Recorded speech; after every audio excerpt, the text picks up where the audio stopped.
paz do Senhor, que bom que nós estamos aqui já na lição de número 13. E até aqui o Senhor tem nos sustentado, tem nos dado graça, tem nos dado vitória e é por isso que nós estamos aqui. Que bom que você está aqui mais uma vez para assistir os nossos comentários no nosso canal. E para você que está aqui pela primeira vez, eu sou Jane Martins de Souza, professora de Escola Bíblica Dominical e também superintendente de Escola Bíblica Dominical por mais de 20 anos. E sou grata a Deus por tudo que Ele tem permitido em minha vida. E hoje, na lição de número 13, nós vamos falar sobre glorificados em Cristo. E o nosso comentarista, ele pede para que nós falemos para os nossos alunos na nossa turma, para os nossos irmãos, a respeito da festa do Natal. Nós sabemos que o dia certo que Jesus Cristo nasceu, ele não é falado nas Escrituras Sagradas. Mas nós sabemos que, por todos os indícios que está registrado no Novo Testamento, por todos os acontecimentos, pelos governantes, é aproximada a data do nascimento de Jesus. Mas aquilo que a palavra de Deus não revela, não é tão necessário dizer o dia certo que Jesus Cristo nasceu. O importante para nós cristãos é que Jesus Cristo veio ao mundo para nos salvar e nos libertar da escravidão do pecado. E o título da nossa lição, ela já fala tudo. Em Cristo. E somente através dele alcançaremos a glorificação. Se não passarmos pela cruz, se o mérito não for de Cristo, não há salvação. Nós já aprendemos durante todo esse trimestre a respeito dessa doutrina maravilhosa da salvação. E o que precisa ficar em nossos corações é o real motivo por que comemorar esta data, Natal, o nascimento de Jesus, porque o nascimento de Jesus foi colocado no palco do mundo e é o maior acontecimento da história já registrada. E nós sabemos que a data do dia 25 de dezembro foi uma data escolhida a dedo pela Igreja Católica. Então, para eles, essa data ela tem um sentido muito grande. Mas não é sobre isso que nós vamos falar nesta lição. Nós vamos falar do significado, da importância da nossa salvação e qual é o objetivo, enfim, de nós renunciarmos a tudo e servirmos a Jesus. E nós já sabemos que Jesus ele veio para salvar o mundo, para salvar a humanidade e a sua missão foi cumprida, nós já aprendemos a respeito disso. Os magos, eles levaram presentes para Jesus, mas aqueles presentes simbolizavam realmente quem ele era e a que ele veio na face da terra. E Deus deu um presente maravilhoso para nós, enviando seu único filho para morrer em nosso lugar. E daí o Papai Noel, a árvore de Natal, são simbologias, é tudo jogo de marketing, para aquecer o mercado. Então, não tem pecado você comprar um presente, não tem pecado você comemorar, esta data. O que nós não podemos é esquecer realmente porque que Jesus se fez homem, veio a esta terra para resgate da humanidade, para nos reconciliar com Deus, para que voltássemos a ter paz com o Criador de todas as coisas. Glorificação é o ato de glorificar. No plano da salvação é a etapa final a ser atingida pelo cristão, por aquele que recebe Jesus Cristo como Senhor e Salvador da sua vida. É o dia mais aguardado pela Igreja de Cristo. A sua parousia, a vinda de Jesus, a volta de Jesus para nos buscar.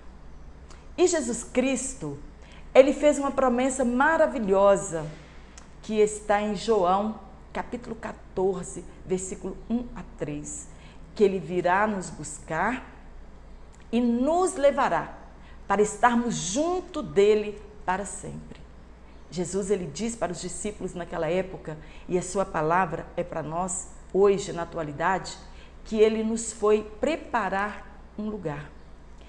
E se nós já sabemos desta verdade, que Jesus Cristo foi nos preparar um lugar, devemos viver aqui como se fôssemos forasteiros e peregrinos, pois a nossa cidade não é daqui.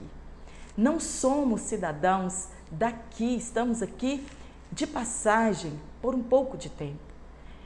Então, devemos, em terra estranha, vivermos os costumes da nossa cidade celestial. Em Filipenses capítulo 3, versículo 20, Paulo escreve sobre este assunto, que a nossa cidade está no céu e é de onde nós aguardamos o nosso Salvador. Aí então, nós devemos pensar nas coisas que são de cima. Está em 1 Tessalonicenses, capítulo 3, versículo 1 a 3. Ter a certeza, a convicção de que os nossos nomes estão escritos lá no livro da vida.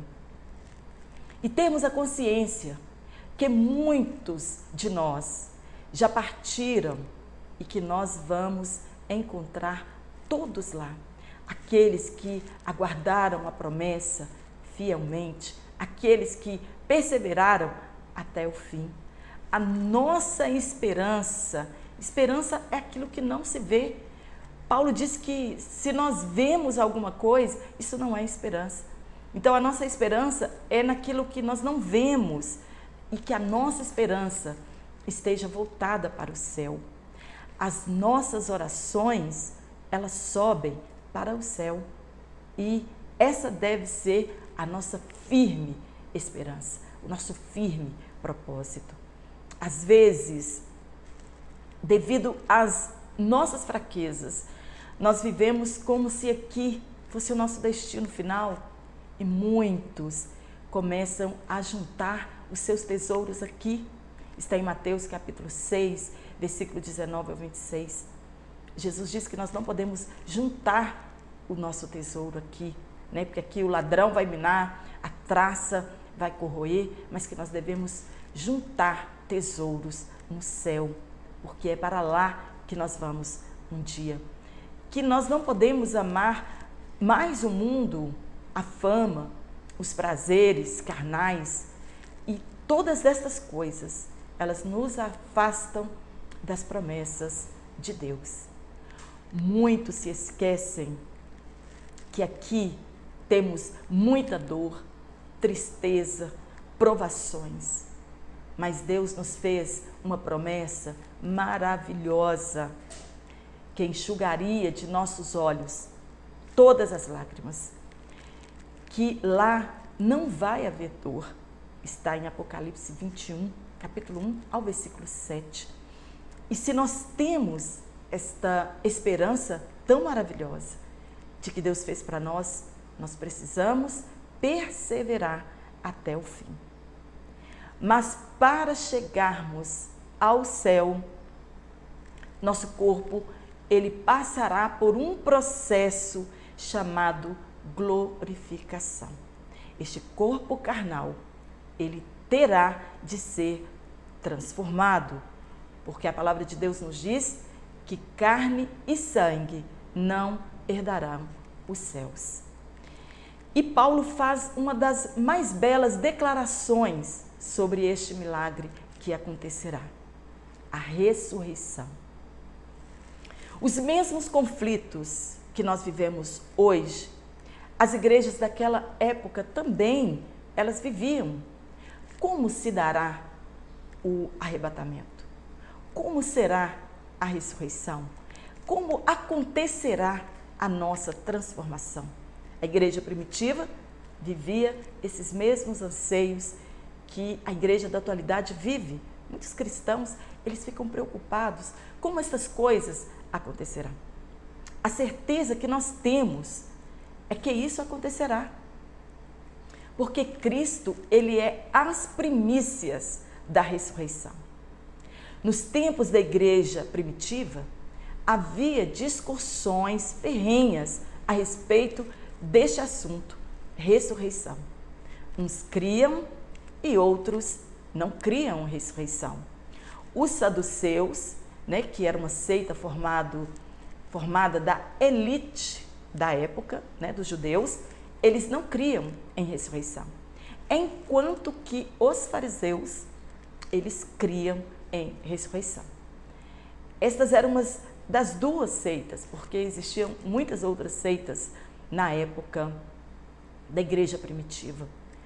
E eles existiam ali na época de Jesus, nós podemos ler em Marcos capítulo 12, versículo 18 ao 23, e às vezes eles queriam apertar Jesus a respeito deste assunto chamado ressurreição. Eles queriam apertar Jesus a respeito da vida no céu. Como seria a vida de uma pessoa que aqui no plano terrestre casou-se mais de uma vez, ficou viúvo mais de uma vez? E como seria a situação desta pessoa lá na eternidade? E Jesus mesmo nos afirmou a respeito da ressurreição em Mateus capítulo 22, versículo 29 ao 32, que no céu não se casa e nem se dá em casamento, que seremos semelhantes aos anjos e que Deus, ele não é Deus de mortos. Ele disse de si mesmo que ele era o Deus de Abraão, que ele era o Deus de Isaac e que ele era o Deus de Jacó. E Jesus diz que nós erramos porque nós não conhecemos as Escrituras. E Paulo também enfrentou estes mesmos questionamentos na igreja de Corinto e na igreja que estava em Tessalônica. O apóstolo Paulo, ele defendia arduamente a ressurreição de Jesus. E ele dizia algo que é fundamental para a nossa fé. Que se Cristo não tivesse ressuscitado, a fé deles era vã. E que eles mesmos eram falsas testemunhas de Deus em relação a este acontecimento, a ressurreição. E nós, se Cristo não tivesse ressuscitado, eles ainda estariam mortos em seus próprios pecados e que seriam os mais miseráveis dos homens, disse o apóstolo Paulo. E nós cremos que Deus ressuscitou a Jesus Cristo e nós também seremos vivificados em Cristo. Está em 1 Coríntios, capítulo 15, versículo 13 ao 23. E a mesma preocupação que havia na igreja de Tessalônica a respeito dos que já estavam mortos, hoje também muitos de nós têm as mesmas preocupações. Eles estavam preocupados se os mortos em Cristo não participariam deste evento maravilhoso. E Paulo consolou o coração deles. Paulo os tranquilizou dizendo que os que estiverem vivos não precederiam aos que dormem. E aí Paulo começa a relatar então como se dará este grande milagre, a glorificação, a transformação do nosso corpo, como se dará a ressurreição, como se dará o arrebatamento. A doutrina da ressurreição do corpo, ela é fundamental para os nossos dias. Ela é uma doutrina fundamental das Escrituras, porque senão nada teria mais sentido. Onde dentre os mortos do corpo do salvo será ressurreto. O nosso corpo será ressurreto de dentre os mortos. E este nosso corpo, este invólucro, ele uniciar a sua alma e espírito. E muitos ficam em dúvida. Às vezes nós ouvimos, né, o questionamento de muitas pessoas e nós não temos todas as respostas, né? Às vezes as pessoas perguntam, eu posso doar os meus órgãos? Isso não vai atrapalhar na ressurreição do meu corpo? E aqueles que foram amputados, que perderam seus membros? E o corpo que foi consumido pelo fogo? E o corpo que foi comido pelos animais? São tantas dúvidas, são tantos questionamentos. Como se dará? Não sabemos. Mas Deus, o que nós sabemos é que Deus trará de volta o nosso corpo, agora glorificado, como foi o de Jesus. Agora, livre da dor, das limitações humanas. E quando os crentes receberem seu novo corpo, se revestirão da imortalidade. Será o mesmo corpo, mas transformado, sem pecado, glorificado. A morte é o último inimigo a ser vencido. Está em 1 Coríntios, capítulo 15, versículo 26. Hoje nós estamos sujeitos à morte. Mas quando a trombeta soar, e nós temos certeza que ela soará, que Jesus vier nas nuvens nos buscar, este corpo nosso vencerá a morte, assim como Jesus Cristo venceu a morte aqui por nós. E este corpo abatido, envelhecido, sujeito a doenças, dores, ele será transformado.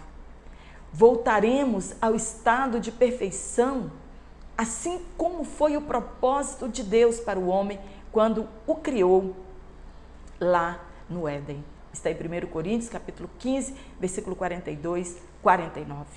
Um corpo transformado em um corpo celestial, apropriado para o céu. O nosso corpo vai se revestir da forma de um cidadão celestial. Então nós teremos um corpo celestial apropriado para o céu e para a nova terra. Um corpo espiritual, não limitado mais pelas leis da natureza. Está em João capítulo 15, versículo 29 e 1 João capítulo 3, versículo 2. Está escrito que ainda não é manifesto o que havemos de ser. Mas quando Jesus se manifestar, seremos semelhantes a Ele. E assim como Ele é, nós o veremos e também conheceremos a Deus. Glória a Deus. Essa é a nossa esperança. Se temos esta esperança, escreveu João, devemos nos purificar, nos separar do pecado e sermos guiados pelo Espírito Santo de Deus. O arrebatamento é o rapto.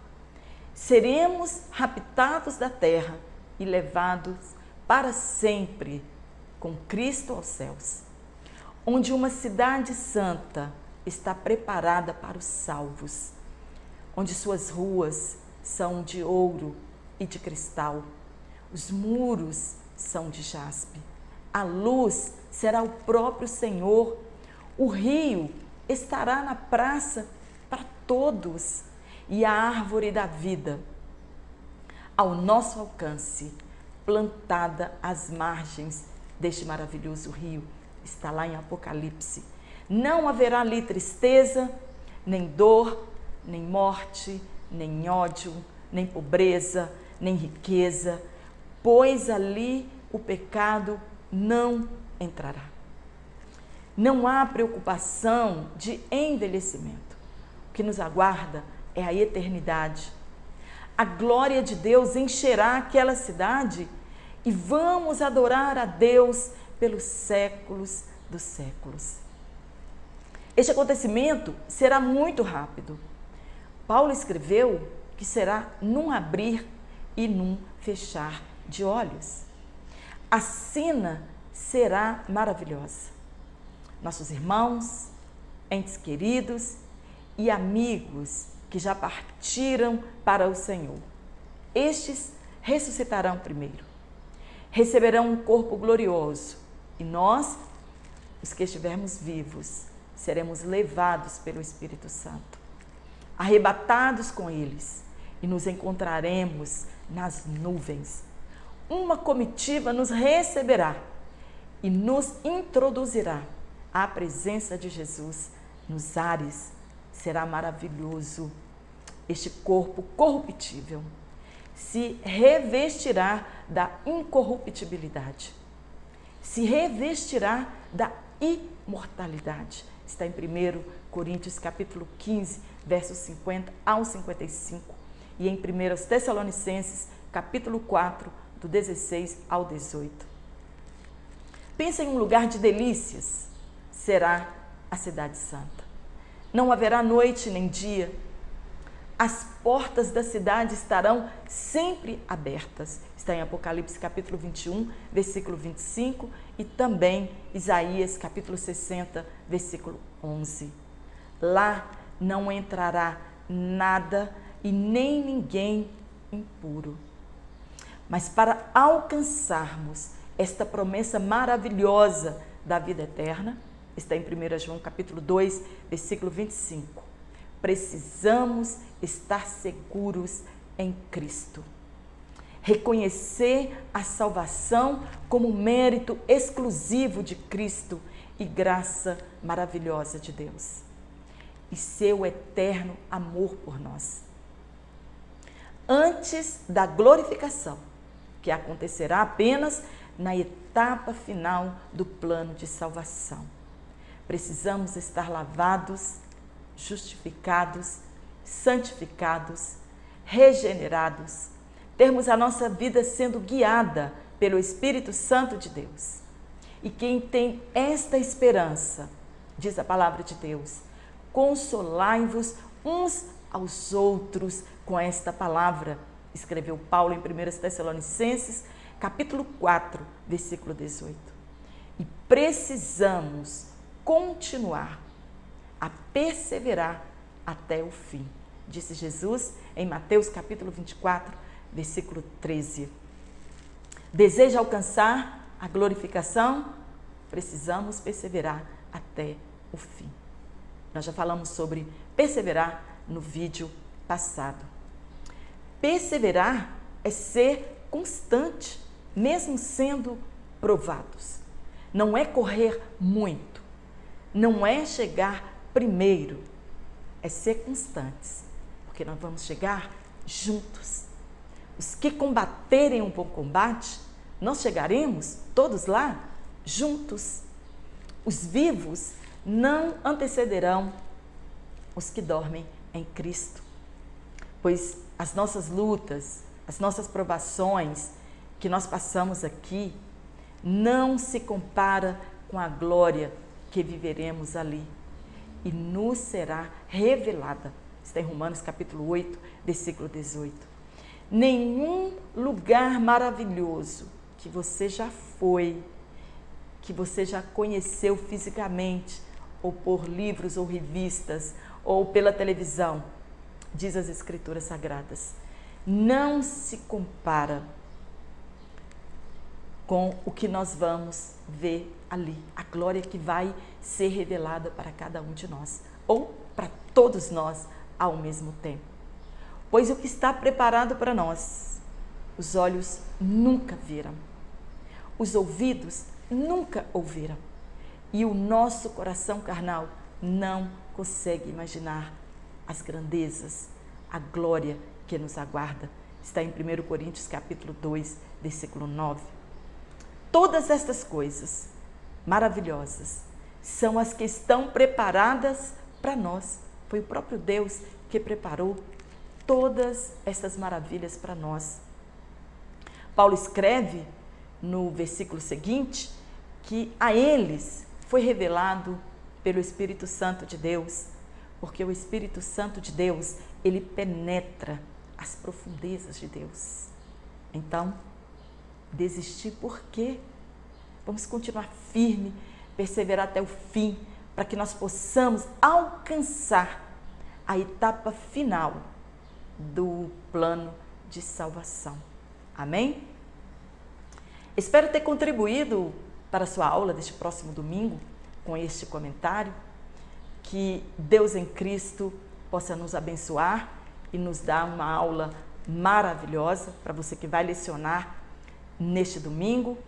E espero você aqui para o próximo vídeo, onde nós estaremos encerrando o nosso trimestre. Quero mandar um forte abraço para todos vocês, desejar a cada um boas festas e que a paz de Cristo esteja sempre em nossas vidas, né? E que o Espírito Santo possa abrir os nossos olhos espirituais, os nossos ouvidos espirituais, para que possamos entender a palavra revelada de Deus para cada um de nós. Um forte abraço para você e espero você de novo aqui na próxima aula.